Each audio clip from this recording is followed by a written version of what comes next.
A segunda turma do Supremo Tribunal Federal retomou o julgamento dos irmãos Gedel Vieira Lima e Lúcio Vieira Lima. Repórter Carla Lucena tem os detalhes. Oi, Carla. Boa noite. Oi, William. Boa noite para você. Boa noite a todos que nos acompanham no Jornal da Justiça. E é exatamente isso, mais uma sessão. Essa já é a terceira sessão da segunda turma dedicada aí a julgar a ação penal contra o ex-ministro Gedel Vieira Lima e também o irmão dele, o ex-deputado federal Lúcio Vieira Lima. E só para a gente relembrar um pouquinho deste caso, essa ação penal chegou aqui ao STF, foi uma denúncia do Ministério Público Federal, depois que a Polícia Federal apreendeu, encontrou em um apartamento em Salvador 51 milhões de reais. Isso aconteceu em 2017. Então, depois dessa apreensão, o MPF apresenta essa denúncia e o Supremo aceita a denúncia e agora está julgando a ação penal. E olha só, segundo o MPF, a origem desse dinheiro é ilícita e viria aí de fontes diferentes. Uma delas seria propinas pagas pela Odebrecht, repasse feito pelo operador financeiro Lúcio Funaro e também de contratos aí fechados com a Caixa Econômica Federal, isso porque o ex-ministro Gedel Vieira Lima foi vice-presidente da Caixa Econômica. Bom, na semana passada nós tivemos o voto do relator, o ministro Edson Fachin. O ministro também votou durante a sessão inteira da terça passada e ele chegou à conclusão de que os irmãos devem ser condenados pelos crimes de lavagem de dinheiro e também de associação criminosa. Hoje, o decano, o ministro Celso de Mello, começou a votar, ele é o revisor da ação penal. Ele logo no início disse que já teria aí um voto longo, mais de 3 páginas, mais de 200 páginas. A sessão de hoje, o voto dele até o momento durou mais ou menos, acabou agorinha, a sessão da segunda turma durou 3 horas e vamos ver como começou.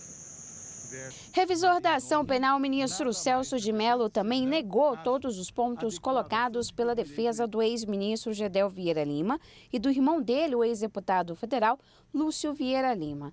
Assim como o relator, ministro Edson Fachin, o decano afirma que, neste caso, não caberia o recente entendimento do Supremo de que delatados têm o direito de apresentar as alegações finais, depois que delatores.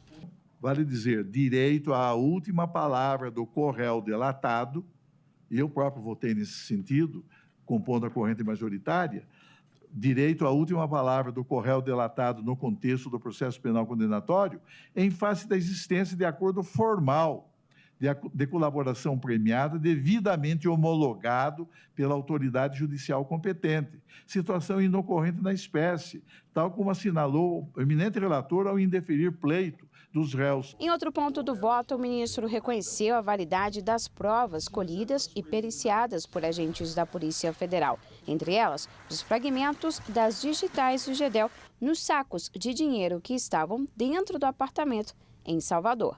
Reconheço, assim como o eminente relator o fez, a plena rigidez do conjunto probatório reunido nesse processo penal, notadamente daqueles elementos de convicção de natureza técnico-científica inseridos nos estudos periciais impugnados.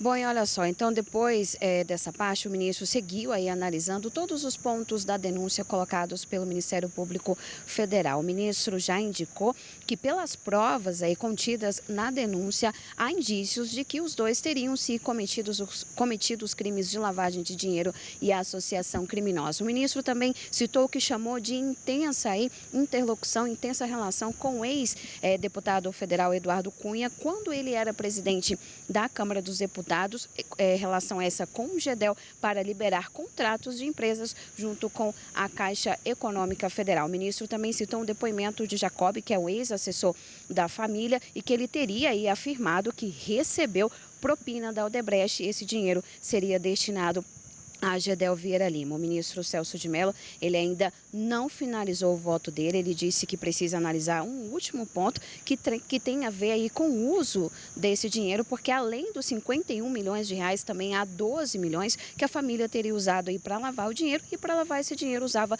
empreendimentos imobiliários. E sobre este ponto, o ministro Celso de Mello vai votar na semana que vem, e a expectativa é de que também votem os demais ministros da segunda turma. E agora eu volto com você, William. Obrigado, Carla.